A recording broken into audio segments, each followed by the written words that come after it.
Today is March 15th, 2022. The Lawrence Board of Zoning Appeals is called to order at this time. I need a motion and a second for the approval of the minutes from February 15th, 2022. Move their acceptance. A motion, and then I need a second. A second. Thank you. All those in favor signify by saying aye.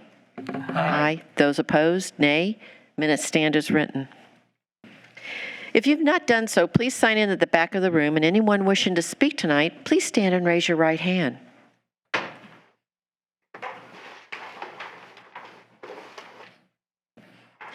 Do you swear or affirm that the testimony you're about to give is the truth, the whole truth, and nothing but the truth? Answer with I do. I do. Do we have any special requests tonight, continuance, withdrawals, or waivers? Okay. Board now will listen to new business 22 LSE-4, 0 Fort Harrison, variance of use of the SU9 district to permit the construction of a building to serve as the headquarters for the Indiana Golf Association, Indiana Section PGA, and the Indiana Golf Foundation, First Tee, Indiana, to be located in close proximity to the Fort Golf Course. Good evening. Good evening. How are you? Fine. Would you like me to begin? Yeah, go ahead. You're going to introduce yourself with your problem. address, please. My name is Andy Metzel, and I'm an attorney at the Taft Law Firm with offices located at 1 Indiana Square, Suite 3500, Indianapolis, Indiana. It is my pleasure tonight to appear, I think I might be the only thing on your agenda, to appear before you on behalf of the Indiana Golf Foundation, Inc., who is your petitioner. We have filed this petition, which is 22 LSE-04, for property located at 0 Fort Harrison. Interesting address, but it is part of the state park and part of the Fort Golf Course property. To give some perspective, it is about the property that we're talking about tonight. It's just a smaller portion, much smaller than the overall park.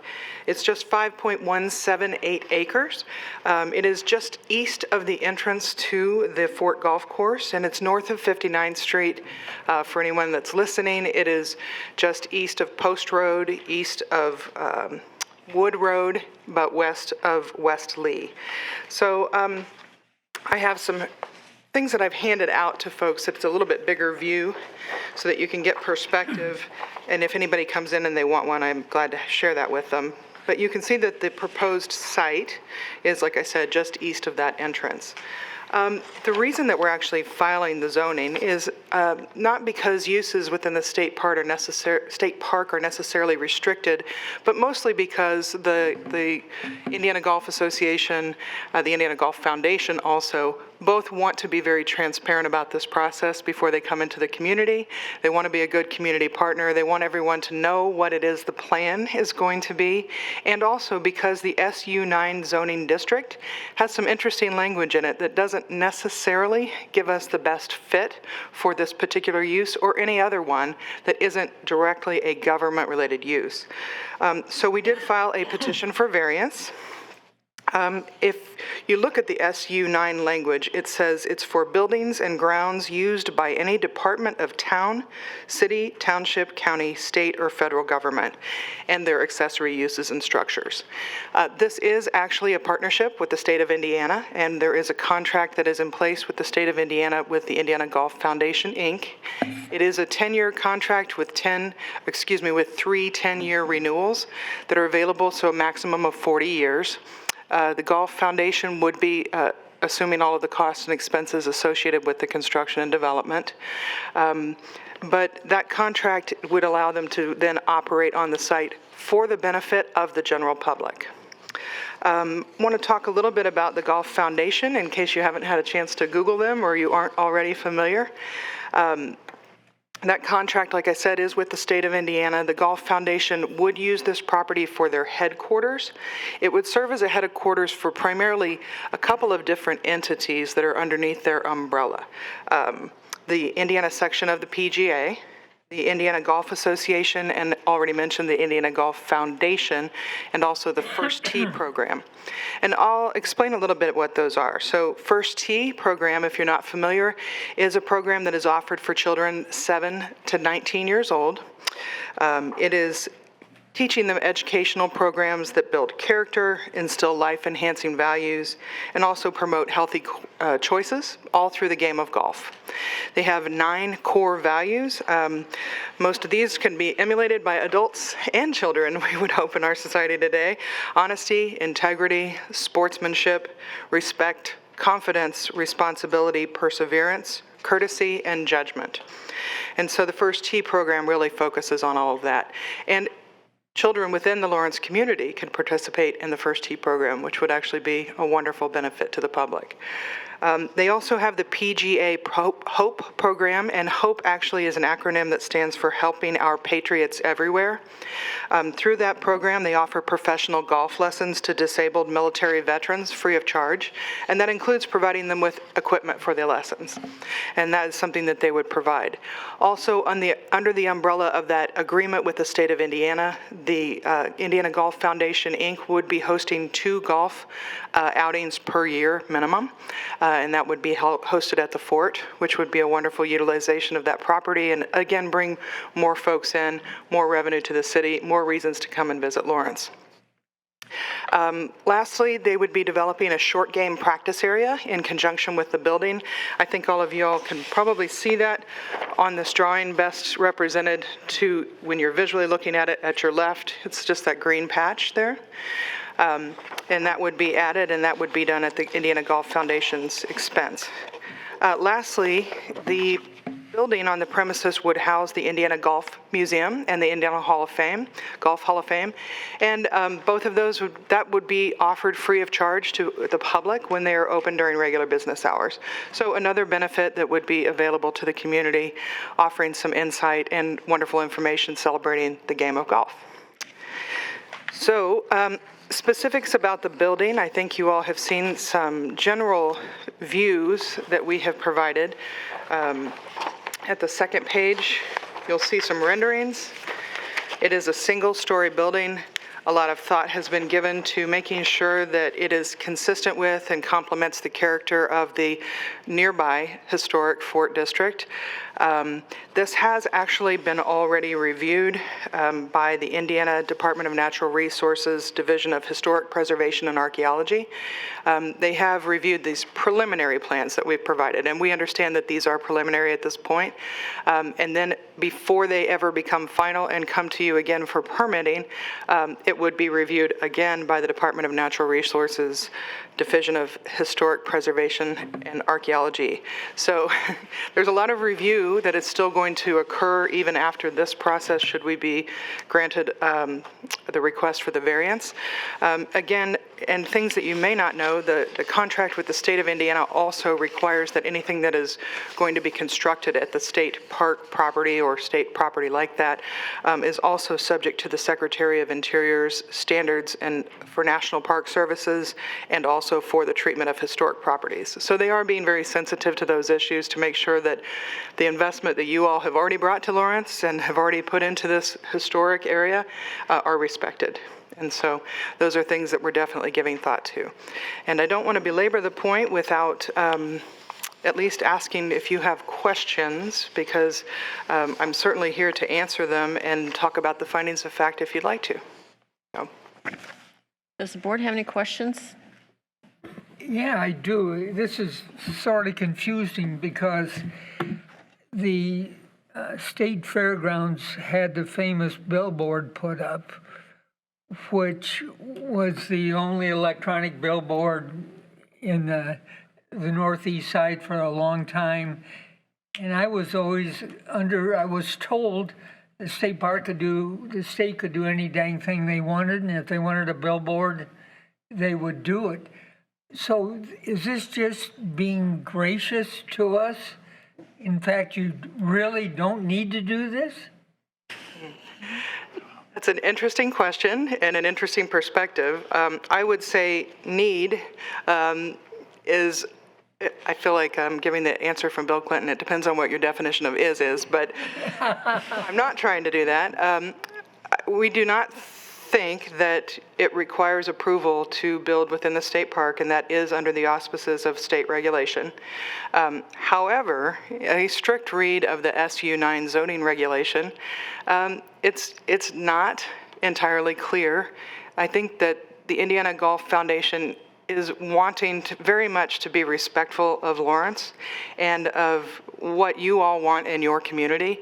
And it would be a mistake to start out on the wrong foot and then try to back up from there. It makes sense that we're very transparent, that you don't just see dirt moving and say what's happening, that we all are on the same page going forward.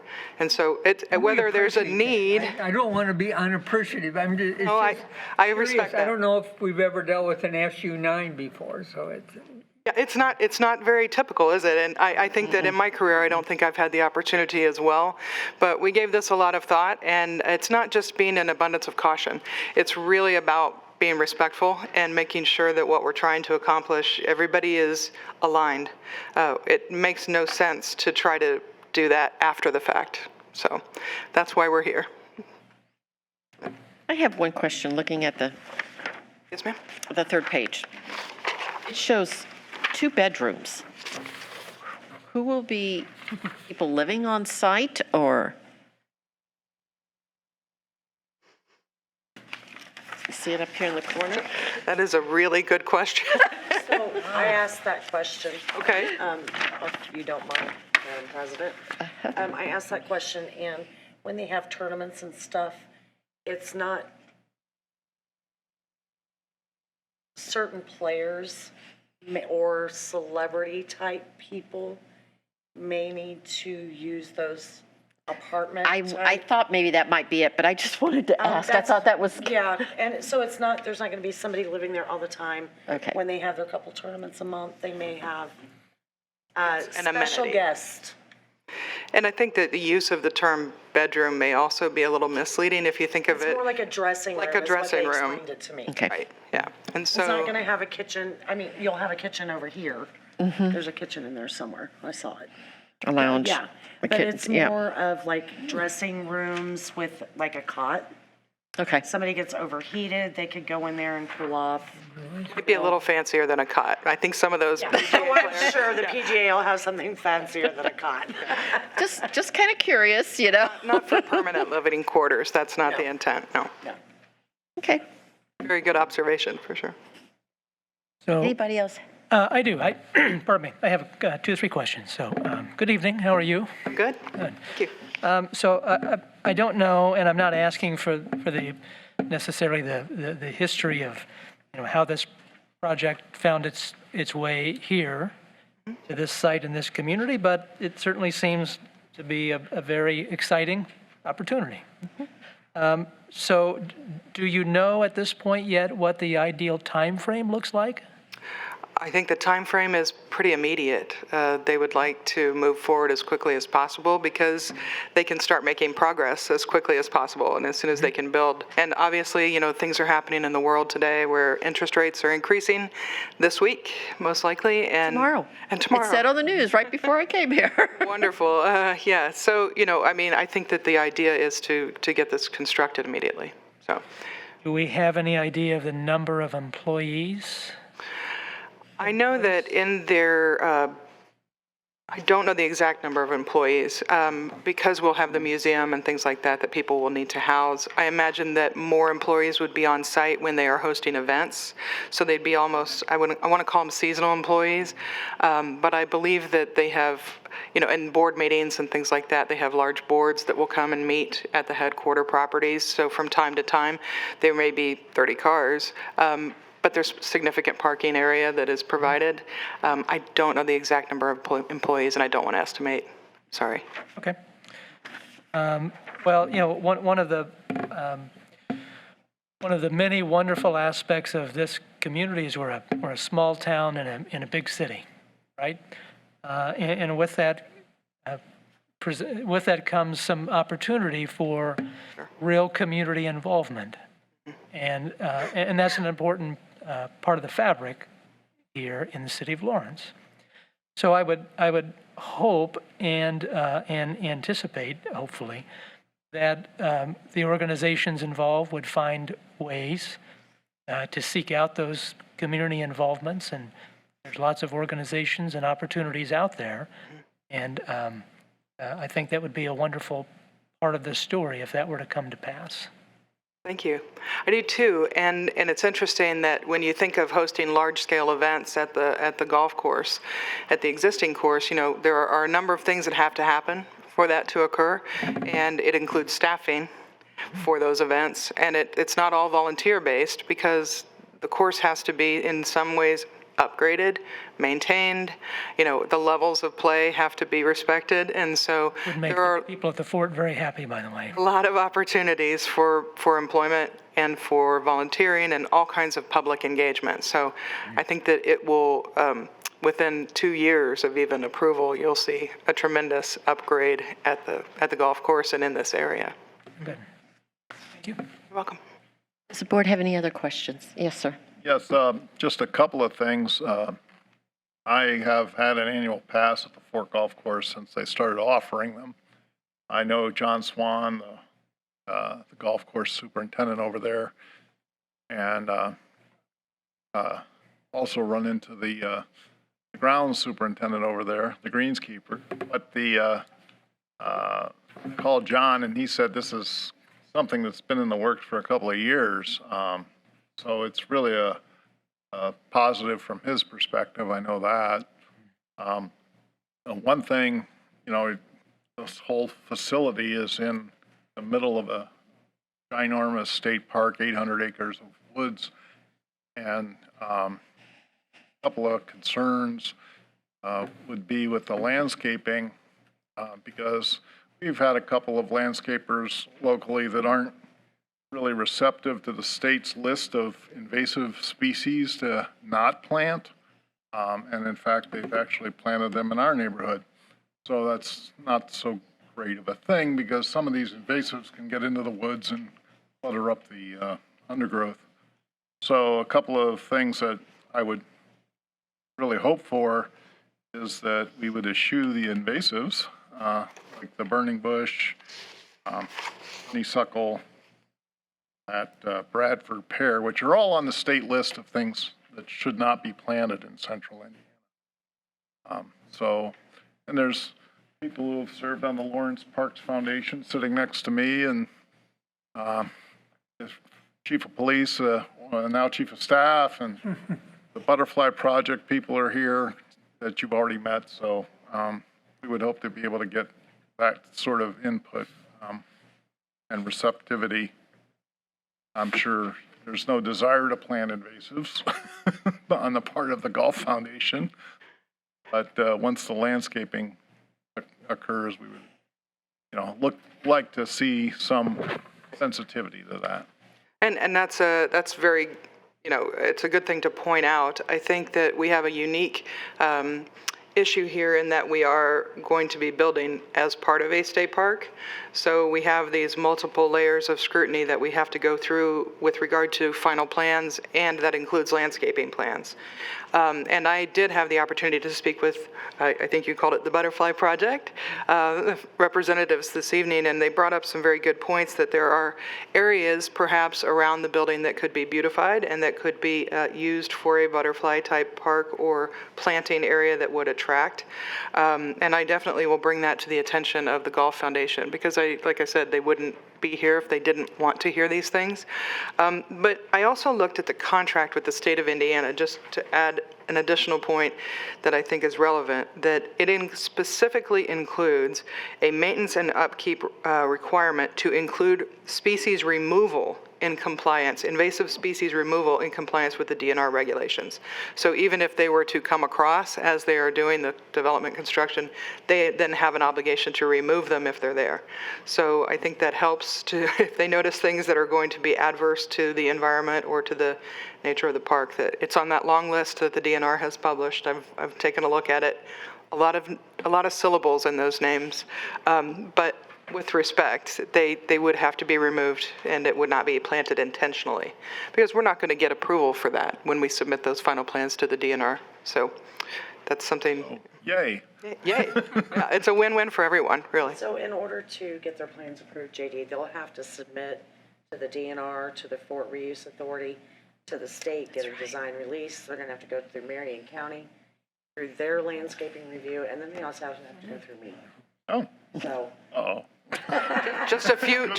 levels They have of. got a number of hurdles to jump where people are Right. going to be checking those type of things, That's wonderful. but that doesn't happen. Super. Any other questions at this time?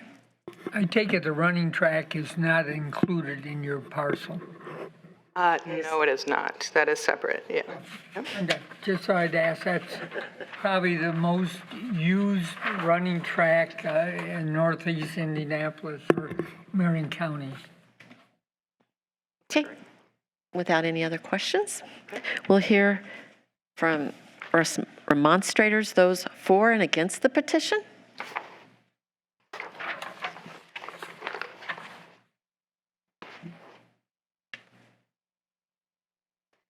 Maria Rusamaroff, 11754 Sinclair Drive, Indianapolis 46235. I'm just here in support of this wonderful project, and as Ms. Metzel mentioned, it seems like they are interested in possibly creating a pollinator garden, and of course, I'm here to pitch that idea whenever I can. Whenever I see dirt turning or a landscape plan, I'm probably going to be here to see if we can get that going. And if there's any questions in regard to details, specifics, Ms. Masser is here to answer any of those. But I think we're in good shape. Thank you. Thank you. I'm Elizabeth Mazur, 6203 Carrington Drive, Indianapolis, Indiana, and I want to say that my youngest daughter was captain of the golf team at Lawrence North High School over 10 years ago, so she's going to be thrilled to hear about this. So, and what Maria said. So, thank you so much for a project that will add to Lawrence, and go Butterflies. So. Thank you. Anybody else for or against the petition? Okay, with there not being any, we'll hear from the City of Lawrence. Renee? The City of Lawrence is in support of this petition, as outlined in our staff report that I supplied you guys all with. Thank you, Renee. Petitioner, do you have anything else to add?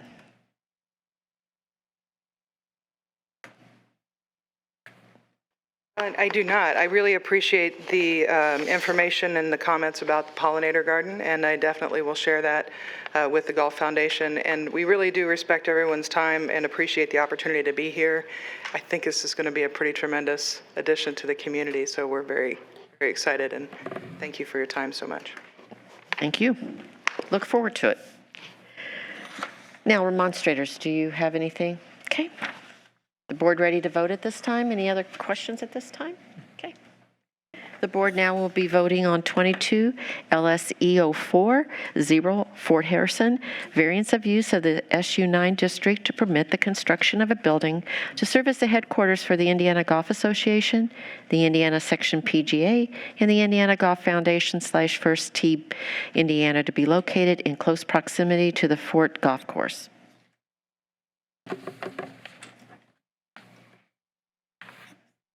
The board has unanimously granted to your petition.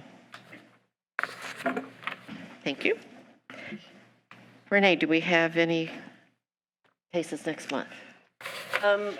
Starbucks was supposed to file a petition today, is the deadline, and I didn't have it by the end of the day, but I was going to give them until morning. Okay.